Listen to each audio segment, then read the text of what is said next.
प्यारे बच्चों, आप सभी को मेरा नमस्कार। और चलिए आज से स्टार्ट करते हैं carbon and its compound chapter को। चैप्टर 4 है, केमिस्ट्री का पार्ट है, क्लास 10th की केमिस्ट्री का पार्ट है। और जानते हैं, इंट्रोडक्शन पार्ट को पहले देखते हैं। तो अगर बच्चों सबसे पहले मैं बात करूँ ना, तो ये जो कार्बन वर्ड है ना, ये ड्राइव होता है एक लैटिन वर्ड कार्बो से, जिसका मतलब होता है कोयल। कोयल आप जानते हैं, कोयला, यस। और अगर हम बात करें ना बच्चों, तो हमारे अर्थ के क्रस्ट में जो कार्बन की क्वांटिटी है वो 0.02% है। और ये किसकी फॉर्म में पाया जाता है? मिनरल्स की फॉर्म में। और मिनरल्स इन द सेंस का मतलब कार्बोनेट्स, कॉयल और पेट्रोलियम।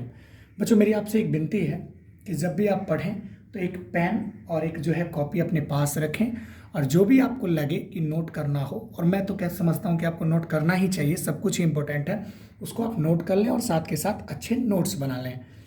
अच्छा बच्चों, आगे अगर हम बात करें तो एटमॉस्फेयर में जो कार्बन है वो 0.03% है, और ये कार्बन डाइऑक्साइड गैस के रूप में है। अच्छा, आप समझते हैं बच्चों, कार्बन की वैसे बच्चों अगर मैं बात करूँ ना, तो इसकी क्वांटिटी बहुत कम है, लेकिन इसका इंपॉर्टेंस हमारे लिए बहुत ज़्यादा है। जैसे अगर मैं बात करूँ कार्बन के इंपॉर्टेंस के बारे में, तो जितने भी आपके लिविंग थिंग्स है, चाहे वो प्लांट्स हो, चाहे वो एनिमल्स हो, और चाहे वो मतलब ऑलमोस्ट जितने भी लिविंग थिंग्स हैं, वो सारे के सारे आपके कार्बन बेस्ड कंपाउंड से ही बने होते हैं, और जिनको हम लोग बोलते हैं ऑर्गेनिक कंपाउंड्स। क्या बोलते हैं बच्चों? Organic compounds. चाहे आप बात कर लीजिए फूड मटेरियल्स लाइक ग्रेन्स हो गई, अनाज हो गए, पल्सेस हो गई, दालें हो गई, शुगर, टी, कॉफ़ी, फ्रूट्स या वेजिटेबल्स, ये सारे के सारे भी किससे बने होते हैं? तो कार्बन से ही बने होते हैं। अगर हम बात करें फ्यूल्स लाइक वुड हो गया, कॉयल हो गया, केरोसिन ऑयल, एलपीजी या सीएनजी, ये सब के सब भी किससे बने होते हैं? तो ये सब भी कार्बन से ही बने होते हैं। या फिर मटेरियल्स की आप बात कीजिए, cotton, silk, wool, nylon, it ये सब भी किससे बने होते हैं दोस्त? तो ये भी मटेरियल से बने हैं। अब मैं मान लीजिए आपको चेक करना है कि किसी कंपाउंड के अंदर कार्बन है या फिर नहीं है, तो उसको आप कैसे चेक करेंगे? तो दोस्त आप क्या कीजिए, सबसे पहले जो भी आपका कंपाउंड है उसको आप जलाइए एयर में, burn the given material in air.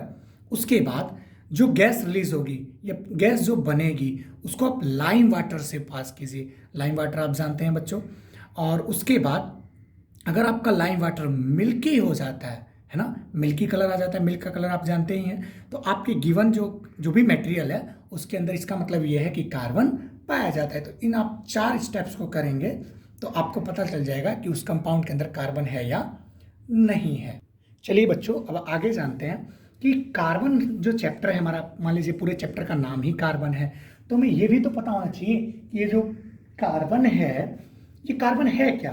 तो बच्चों अगर मैं बात करूँ ना, तो ये जो आपका कार्बन है ये एक एलिमेंट होता है। और अगर हम एलिमेंट की बात करें कि एलिमेंट क्या होता है, तो elements are the purest form of substance. किसी चीज़ की प्योरेस्ट फॉर्म को ही हम लोग क्या बोलते हैं बच्चों? एलिमेंट बोलते हैं। जैसे अगर मैं आपसे बात करूं कि कार्बन क्या है, या ये भी बोल सकते हैं आप सिंपल कि the substance which is made from same kind of atom is known as element. जो एक ही प्रकार के एटम से बने होते हैं उनको भी हम लोग क्या बोलते हैं? एलिमेंट बोलते हैं।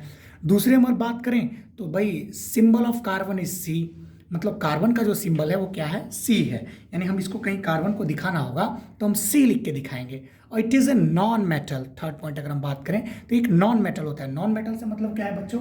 मेटल्स वो होते हैं जो इलेक्ट्रॉन्स को लूज करते हैं, नॉन मेटल वो होते हैं जिनके पास एक टेंडेंसी होती है इलेक्ट्रॉन्स को गेन करने की, एक्सेप्ट करने की। अगर मैं आगे बढ़ूं और बात करूं तो इसका जो कार्बन का इलेक्ट्रॉनिक कॉन्फ़िगरेशन होता है ना बच्चों, वो 2,4 होता है। इसका मतलब के सेल में 2 इलेक्ट्रॉन्स होते हैं और एल सेल में 4 इलेक्ट्रॉन्स होते हैं। आगे बढ़े और समझते हैं हम कि वाई कार्बन। भाई इतने सारे कंपाउंड्स हैं, इतने सारे एलिमेंट्स हैं, लगभग 118 एलिमेंट्स हम लोग जानते हैं, लेकिन फिर भी कई बुक में 115 भी है, लेकिन बहुत रिसेंटली अभी एलिमेंट्स डिस्कवर हो गए हैं, तो 118 एलिमेंट्स हम लोग जानते हैं। तो फिर कार्बन ही क्यों? ऐसा कार्बन के पास ऐसी क्या प्रॉपर्टीज है जिससे हम लोग कार्बन को चुनते हैं? तो दोस्त इसकी सबसे पहली प्रॉपर्टी है कैटेनेशन। कैटेनेशन कौन सी प्रॉपर्टी है? तो property of self combination of carbon atoms to form long chains is called catenation.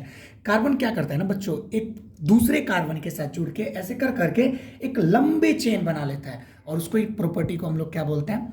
Catenation बोलते हैं। जैसे आपकी बात करें ऑक्टेन, तो ऑक्टेन में C8H18 फॉर्मूला होता है, इसमें लगभग 8 कार्बन, सीधा नाम से पता चल रहा है, लगभग नहीं बोलिए, एग्जैक्ट 8 कार्बन आपस में जुड़ के एक लंबी चेन बना लेते हैं। इतना ही नहीं, जैसे स्टार्च और ग्लूकोज की बात करें तो इसमें 100 कार्बन मिलकर आपस में एक लंबी चेन बना लेते हैं, है ना। और इसको हम लोग बोलते हैं कि किसकी प्रॉपर्टी को फॉलो कर रहे हैं, कैटेनेशन की प्रॉपर्टी को। दूसरी चीज बच्चों, आप देखेंगे कि carbon always forms covalent bond.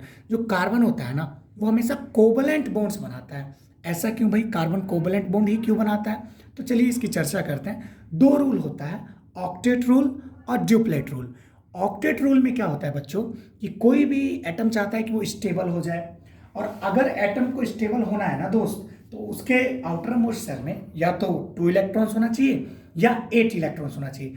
According to duplet rule, अगर उसके आउटर मोस्ट सेल में मैक्सिमम 2 इलेक्ट्रॉन्स हैं कैपेसिटी के अकॉर्डिंग, तो ड्यूप्लेट रूल है, नहीं तो उसको स्टेबिलिटी के लिए 8 इलेक्ट्रॉन्स होना चाहिए।